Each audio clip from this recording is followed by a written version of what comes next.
Get ready for another journey deep into the darkness of the mind. Hey guys, it's Phoebe from WatchMojo. Today we're counting down our picks for another top 10 psychological thrillers.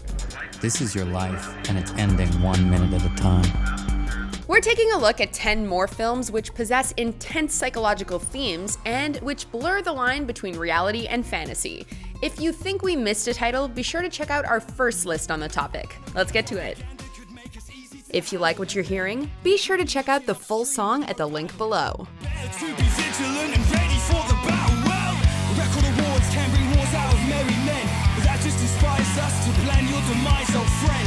We can reach our potential, live like kings in the end. Never too late to bring it, 100%. Number 10, Shutter Island. You've been here for 2 years, a patient of this institution. Okay, so we're not gonna pretend that the twist ending of Martin Scorsese's Shutter Island wasn't a bit predictable, but the journey was certainly tense and stylish enough to make it all worthwhile. Based on a 2003 novel by Dennis Lehane, the film centers on a US Marshal attempting to unravel a mystery, although it may be his sanity that's really unraveling. I could get into trouble. The premise of a mysterious remote mental hospital dealing with a missing patient is perfectly suited for the disturbing characters and thrilling twists we'd expect from the genre, making for a satisfying entry to Scorsese's filmography. He's created something really unique here. Number 9, Donnie Darko. I can do anything I want. And so can you. Surprisingly, this cult classic has actually improved with age. Writer-director Richard Kelly's film is full of surreal imagery and dense, some might say obtuse storytelling that nevertheless lends itself to repeated viewings. Moreover, the psychological implications of lead Jake Gyllenhaal's disturbing visions of annihilation make us want to keep watching. In order to try and uncover the reasoning behind all of the bizarre set pieces and cinematography. What's up with the bunny? Is the world actually gonna end? Does Donnie make it out alive? Watch the film and find out for yourself. Why you wear that stupid bunny suit?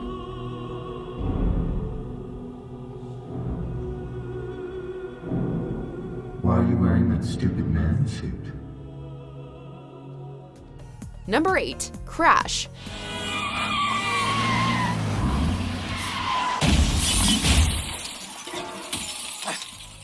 In the world of cult cinema, there's messed up, and then there's David Cronenberg messed up. The Canadian-born writer and director carved a career out of creating disturbing, devilish, and downright disgusting examples of what would become known as the body horror genre. Cronenberg's obsession with forcing us to watch his twisted viscera has become well documented. Crash may not be as well known as some of his other titles, but this 1996 effort is an equally bizarre journey into the world of trauma survivors who become sexually aroused by car accidents and their physical aftermath. Extreme does not begin to describe the implications of Crash's sexual deviancy and fetishism versus accidental violence. It simply must be seen to be believed. Are you hurt?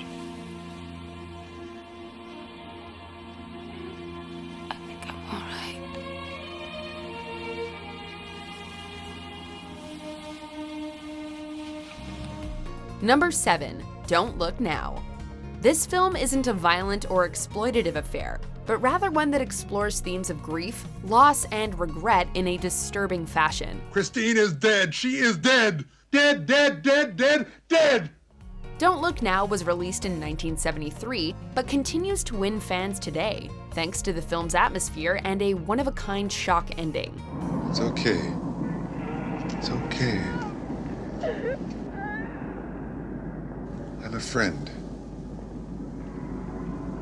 I won't hurt you. The film stars Donald Sutherland and Julie Christie as a married couple who are inconsolable after losing their daughter who drowns. This drives home the guilt they feel as a direct cause in her death, while director Nicholas Roeg utilizes sharp editing techniques, color, and music in a way that feels both disorienting and dreamlike to the viewer. Finally, the out-of-nowhere ending delivers that sharp final shock that audiences will never forget. Wait. Number 6, Nightcrawler. My motto is, if you want to win the lottery, you have to make the money to buy a ticket. What would you do to make a buck? The moral implications of this question and more are asked in Nightcrawler, the feature debut film from writer-director Dan Gilroy. The film hinges upon star Jake Gyllenhaal's deeply committed performance as Louis Bloom, a small-time crook who films nighttime crimes and accidents, selling the stories to local news outlets. Gyllenhaal is captivating in the film, portraying Bloom as hungry and desperate to the point of obsession, and this is reflected in his stark and gaunt visual appearance. Gyllenhaal looks like he hasn't slept in days, with the physical effects of his role directly impacting how we view his character.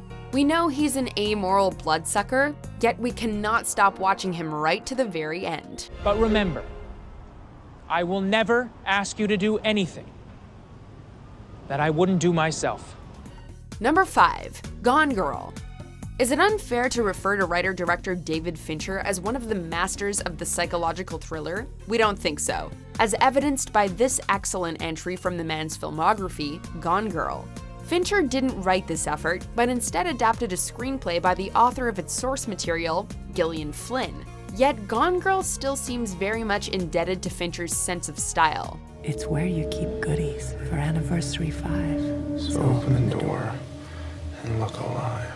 The austerity of the film's cinematography boosts the performances of its A-list cast, which includes Ben Affleck, Rosamund Pike, and Neil Patrick Harris, while Gone Girl's classic murder mystery tropes are elevated from an excellent script. Twists, turns, and one truly horrifying death scene make Gone Girl a psychological thriller that will definitely stick with you. You have to see this. Number 4. Mulholland Drive.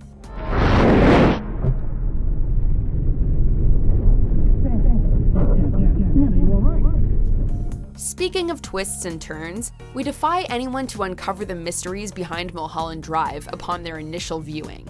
We've grown accustomed at this point to question reality in almost everything done by writer-director David Lynch. Yet Mulholland Drive just might be one of the man's finest efforts. So I guess we've saved the best for last.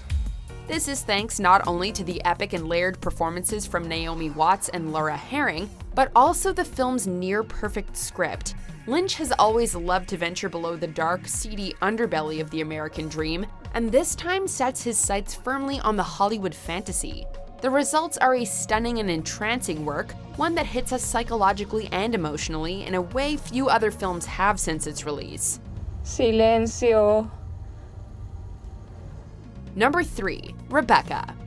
Rebecca isn't the most well-known film from the master of suspense Alfred Hitchcock, but this Best Picture winner certainly deserves more attention from modern audiences. I don't know what you mean. Although it's based on a novel by English author Daphne du Maurier, Rebecca still feels Hitchcockian in its execution, with themes of romantic jealousy, grief, and obsession surrounding its lead, Joan Fontaine and Laurence Olivier. Fontaine plays the second wife of the widowed Olivier, whose first spouse still seems to loom over his entire existence, perhaps to an unhealthy degree. I knew where Rebecca's body was. Lying on that cabin floor on the bottom of the sea. How did you know, Max? Because I put it there. We're not going to spoil the ending here, but trust us when we say that you will not see it coming.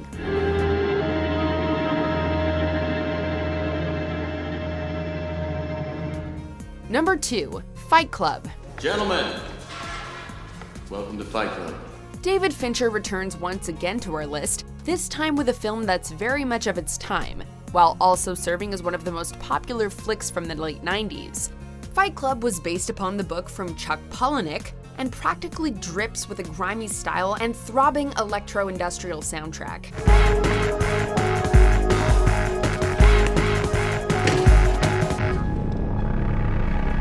Fincher's film questions the status quo of 9-to-5 white-collar America, as well as our own feelings of discontent and self-worth. Everything's far away. Everything's a copy of a copy of a copy. Fight Club was violent and controversial, yet endlessly quotable and quick-moving, with plenty of memorable moments and one of the most iconic ending sequences of its time. Don't blink and don't believe your eyes, because Fight Club loves to play tricks, right until the very last frame. Trust me. Everything's gonna be fine.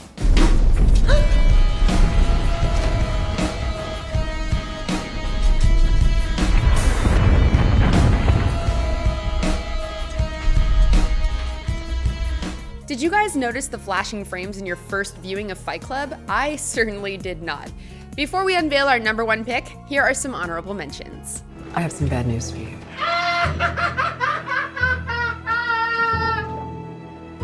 Where's the bloody key? Bloody drowning!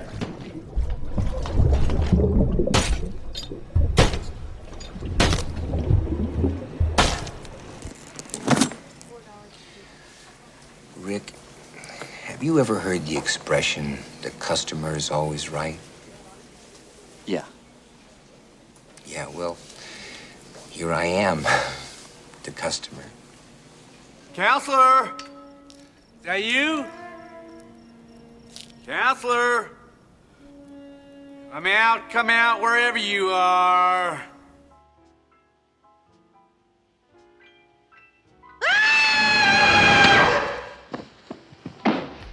Before we continue, be sure to subscribe to our channel and ring the bell to get notified about our latest videos. You have the option to be notified for occasional videos or all of them. If you're on your phone, make sure you go into your settings and switch on notifications. Number 1. Taxi Driver. There are few characters in cinema as tragically damaged as Travis Bickle, the frightening anti-hero in director Martin Scorsese's masterpiece Taxi Driver. You talking to me? You talking to me? Paul Schrader's dark and creepy script highlights Bickle's crumbling mental state as he delivers long monologues on rainy New York nights about washing away what he views as the scum of the city. May 10th.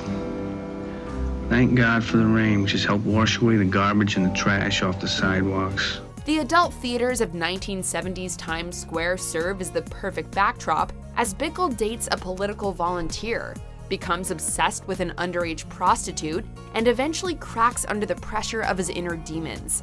Robert De Niro is magnetic during the film's final, ultra-violent climax, while New York almost serves as a character unto itself, underscored by exquisite cinematography and Bernard Herrmann's iconic jazz score. This one deserves all the praise. Do you agree with our picks? Let us know in the comments. And hey, if you're a fan of the song playing right now, be sure to check out the music video for it right here.